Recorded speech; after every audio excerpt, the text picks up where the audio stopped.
afternoon. I wish to make it clear, Israel's engagement with Somaliland has a long and consistent record. In 1960, when Somaliland emerged as an independent state, Israel was among 35 countries that formally recognized its independence.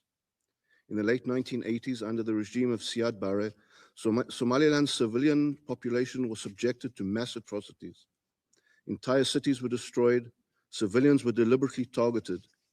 These crimes are now widely recognized as the Isaaq Genocide. At the time, Israel was the only country to formally raise these atrocities in this very council. On May 2nd, 1990, Israel's then acting permanent representative, Yochanan Bain, submitted this letter to this very council, warning of grave human rights violations in Somalia, including the destruction of Hargeisa and the targeting of civilians. This document forms part of the official record of the Security Council. That record underscores the consistency of Israel's engagement, grounded in concern for human rights, accountability, and legal principles. That history provides essential context for the discussion surrounding Israel's recognition of Somaliland today. Let me be clear, Israel's recognition of Somaliland is neither provocative nor novel. It is a lawful, principled acknowledgement of a long-established reality, consistent with international law and aligned with the values that this council is meant to uphold. Mr. President, Somaliland's modern political history is clear and well documented. On June 26, 1960, the former British Somaliland Protectorate attained independence as the state of Somaliland. In the days that followed, prior to its voluntary union with the Trust Territory of Somalia on July 1, 1960, Somaliland was recognized by 35 states, including the United States, the United Kingdom, France, China, Egypt, Ethiopia, the Soviet Union, and Israel. Somaliland entered that union as a recognized sovereign entity, exercising its right to self-determination. That union failed to produce a durable or fully ratified constitutional settlement. Political marginalization, repression, and mass violence followed. When the Somali central government collapsed, Somaliland reasserted its sovereignty in May 1991. For more than 3 decades since, it has existed entirely outside the authority of Mogadishu.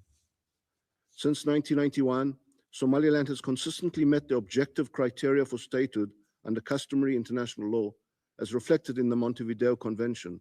1, it has a permanent population. 2, a defined territory.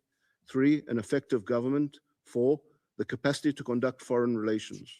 In fact, Somaliland has held regular competitive elections, ensured peaceful transfers of power, and maintained effective governance and security throughout its territory.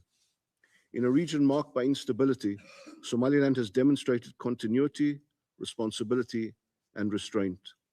Moreover, Somaliland's engagement with the international community is already sustained and practical.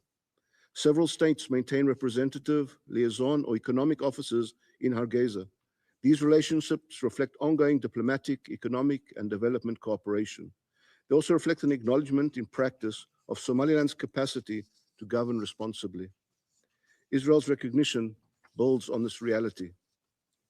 This step was taken as an exercise of sovereign authority, consistent with international law and long-standing diplomatic practice. It is not a hostile step towards Somalia, nor does it preclude future dialogue between the parties. Recognition is not an act of defiance. It is an opportunity to promote clarity, an opportunity to encourage responsibility, an opportunity to strengthen stability in the Horn of Africa. This recognition is forward-looking.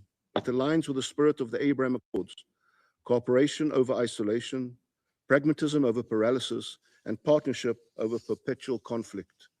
Somaliland has demonstrated a willingness to govern responsibly, to secure itself, and to engage constructively with regional and international partners. This trajectory is also not without precedent.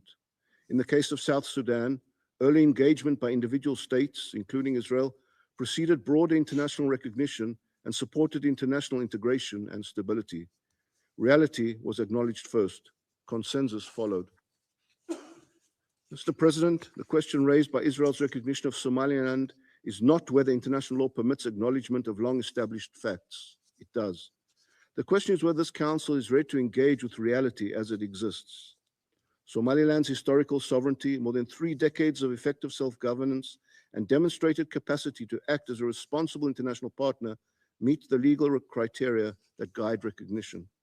Israel has aligned its foreign